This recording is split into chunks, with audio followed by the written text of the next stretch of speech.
do levantamento terra. Esse é muito bom. Em qual momento a gente deve enquadrar o levantamento terra? Pro treino de costas? Na câmera principal ou na... Pode ser também, mas encaixar no treinamento.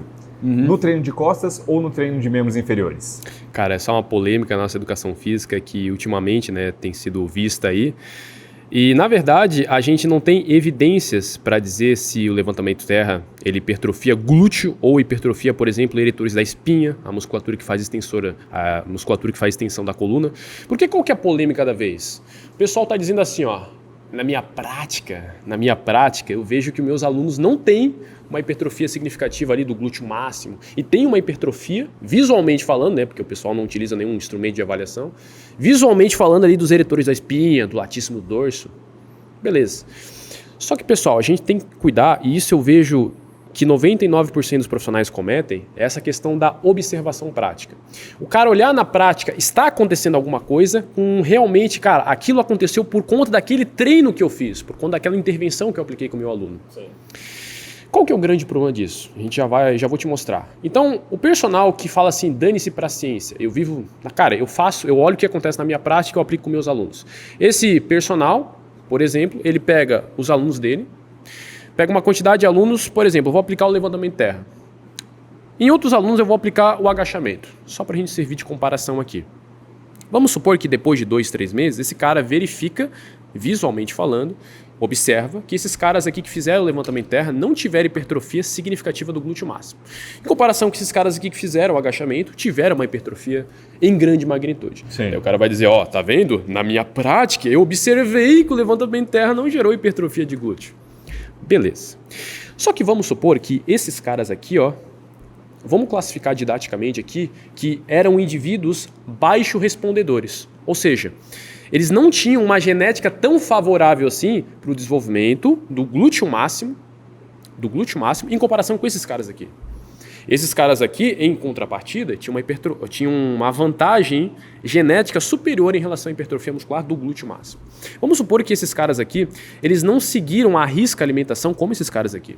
Esses caras aqui, eles não suplementaram, esses caras aqui suplementaram. Esses caras aqui dormiram mal, esses caras aqui encheram a cara, esses caras aqui maneiraram um pouquinho na ingestão de bebida alcoólica. O que eu quero dizer com tudo isso, pessoal? Que a nossa prática ela é extremamente influenciável por inúmeras variáveis no treinamento e fora do treinamento.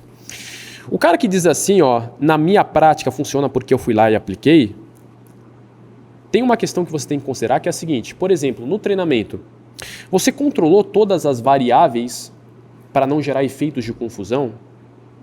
E as variáveis externas, aquelas variáveis que você não controla, como por exemplo a nutrição, como por exemplo outras coisas, rotina do teu aluno, que pode ter uma rotina muito atribulada.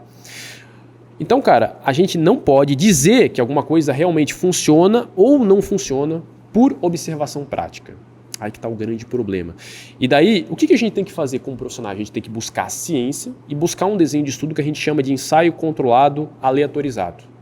É um estudo que pega uma determinada quantidade de participantes, de indivíduos, e é importante que seja uma grande quantidade, e divide de forma aleatória esses caras em 2 grupos ou mais, para comparar uma intervenção versus outra, um médio treino versus outro, um exercício versus outro. Depois a gente vai falar ali da questão da elevação pélvica, que também é uma polêmica das polêmicas, a gente já vai entrar nessa questão, então espera aí, pessoal, que ainda a gente vai ter muito chão pela frente ainda.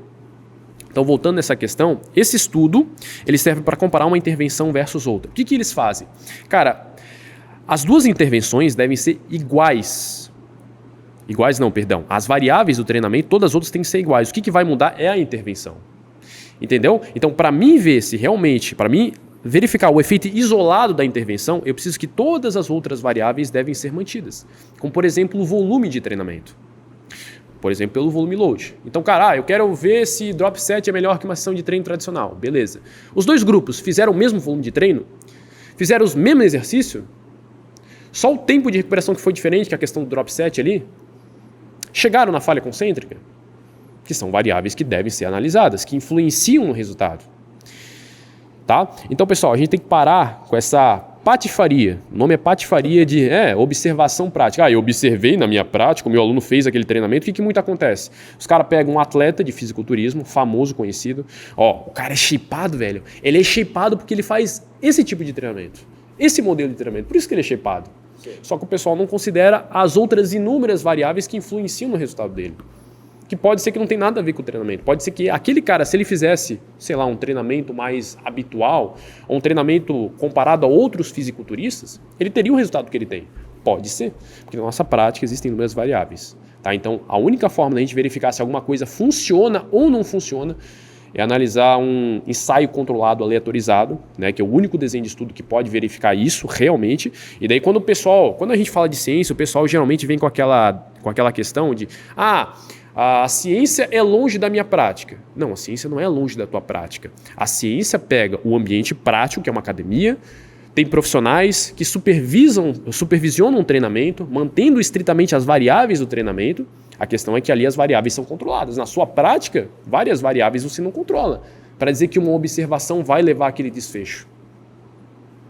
Então, basicamente, cara, voltando para a questão agora do levantamento em terra, será que ele hipertrofia glúteo? Será que ele hipertrofia eretores da espinha? A gente pode analisar pela questão da plausibilidade, ou seja, será que é possível isso acontecer? A gente não pode dizer que acontece ou não acontece. Mas analisando e fazendo uma análise biomecânica bem rasa aqui, porque a gente pode utilizar o raciocínio biomecânico para isso, só que não para dizer que funciona. Para verificar se tem plausibilidade naquilo. É que, cara, o levantamento de terra ele se trata do quê? De uma extensão de quadril. O glúteo máximo é o principal extensor e hiperextensor de quadril. Beleza, ponto para a hipertrofia do glúteo máximo. Não estou dizendo que vai hipertrofiar, é uma hipótese. A gente sabe que no levantamento terra a gente tem uma grande demanda isométrica dos eretores da espinha. A gente já sabe de forma indireta por outros estudos que os eretores, a musculatura, quando ela é submetida a um treinamento isométrico, ela tende a gerar hipertrofia muscular. Então, cara, pode ser sim que o levantamento terra ele hipertrofie o glúteo e hipertrofie também os eretores da espinha. Há plausibilidade para isso. E daí vem um cara e diz assim, cara, levantamento terra não hipertrofia glúteo. Tá, que dados você tem? Quantos alunos você coletou? Você se lembra de todos os teus alunos que você aplicou levantamento terra ou que você não aplicou? Aí na nossa prática a gente tem mais um viés que confunde a gente, que é o nosso viés de memorização. O nosso cérebro, ele é muito bom em lembrar acontecimentos que se tornaram impactantes, tanto positivamente quanto negativamente. Então, por exemplo, eu peguei tu, Eduardo. Peguei tu é foda, né? Oi. Eu peguei tu. Lá ele. Gerei um puta de um resultado pra ti, cara. Nossa, Sim. ficou gigante. Eu vou fazer isso, né? Falando isso. Eu vou me lembrar disso, cara.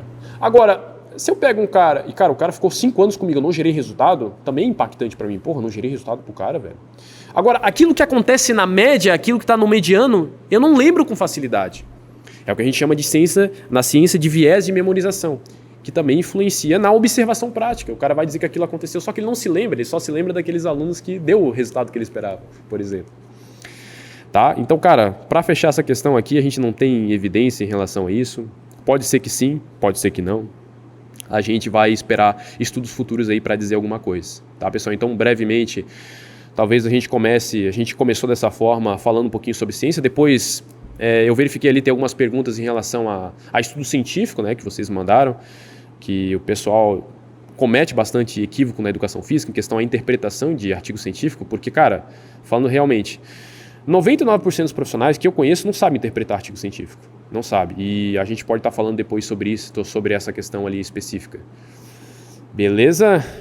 Então, basicamente seria isso, pessoal.